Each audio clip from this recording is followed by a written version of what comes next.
I think at this point, you might already know that I have a very deep love for Japan.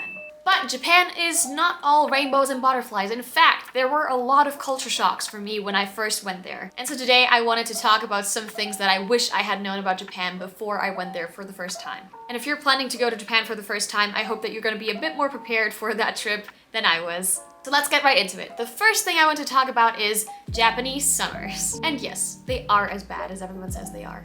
So I'm generally not very used to heat because I live in a very mountainous area and I have a sun allergy and, you know, all those shenanigans. But Japan really takes heat to another level. And the problem really isn't the heat per se, it's the humidity. Japan is a super humid country, meaning that summers won't just be hot. No, they'll be gross and sticky and humid and absolutely feel like you just are dying of heat stroke every day. And when I first went to Japan, I made the great decision of going in August. And now I'm making the great decision of going in July. Go me. But because Japan is the country of inventions, there are some really cool gadgets to help with the heat. During summer, there's a lot of clothes being sold that are supposedly cooling you down and also protecting you from UV rays. For example, what I saw a lot is like middle-aged women wearing those like black sleeves that are not attached to their shirts, it's just a sleeve. And if you're there in summer, you're probably also going to see a lot of people carrying umbrellas even though it's completely sunny and there's no rain in sight. And those umbrellas are actually parasols, so they're for sun protection. Those are really, really common, especially for women in Japan. Another cool thing that exists in Japan is those cooling sprays that you apparently just apply to your body and it immediately makes you cool off. I haven't used one of those myself personally, but I have heard a lot of good things about them. So if you're planning on staying in Japan during summer, make sure to drink lots of water and also try one of those cooling gadgets. Okay, so the second thing I wanted to talk about is that Japan relies heavily on cash. If you're from a more Western country, like for example the United States, you might be used to a lot of stores accepting credit cards, debit cards, all kinds of cards. Well, don't take this for granted in Japan. Japan is still a very cash-based society, meaning that if you don't have cash, you might not be able to pay at some stores. So make sure that you bring a lot of yen and cash with you before you go to Japan. Thankfully, it's also pretty easy to withdraw money in Japan, and I would recommend you check out the ATMs at 7-Eleven because they make the cutest sounds ever. One of my favorite things about Japan has to be that everything just makes adorable sounds. And since we're already talking about buying stuff, make sure you don't have to buy any clothes while you're in Japan. So especially if you're a bit taller or a bit bigger, it can be so difficult to get any kind of fitting clothing in Japan.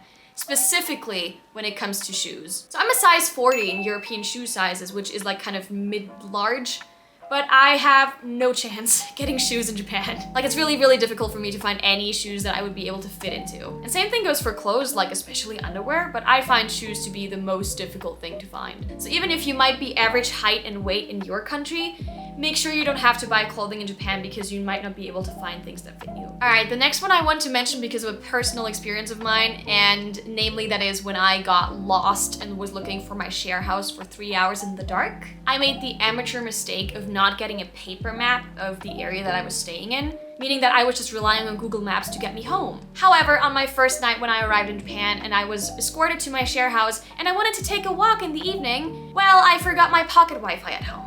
Pocket Wi-Fi, by the way, looks like this, and it's like a tiny little portable thing that gives you Wi-Fi. It's very common for tourists in Japan, you should get one.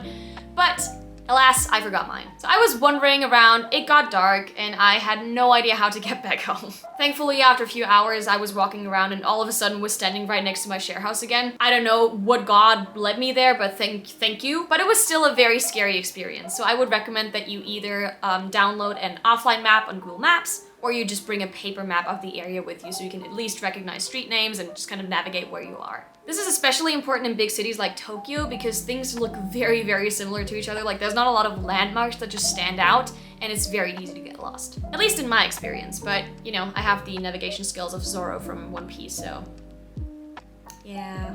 Anyways, on to the next point. So if you've ever been to Japan before, you might have noticed that there is a severe lack of trash cans. Trash cans are essentially non-existent in public spaces in Japan, and there's a good reason for that. In 1995, there was a very dramatic terrorist attack organized by one of Japan's most infamous cults. And ever since then, although the cult has been disbanded, people have been very scared of further terrorist attacks. And so in order to provide more safety for citizens, all the trash cans where you could potentially hide a bomb were removed. So now this is really inconvenient for people like me who are just used to being able to throw their litter away on the go. So what you can do is just, carry a small plastic bag with you in your backpack or in your purse, and that way you won't be that person who throws their litter on the street.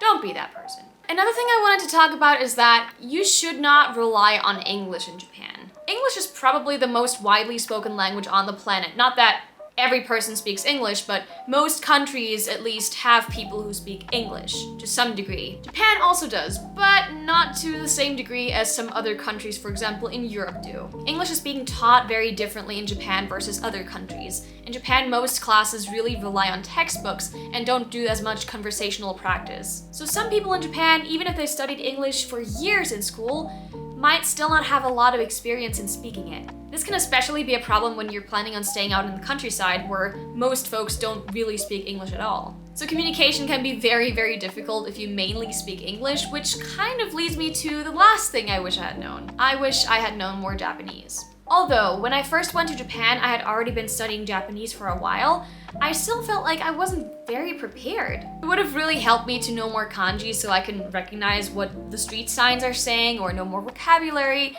and most of all, I wish I had known some more very common phrases that are really convenient for tourists. So if you'd like to know some of the phrases that I think would have been super convenient for me to know from the get-go, maybe you should watch this video, and I'll see you guys next time. Mata ne!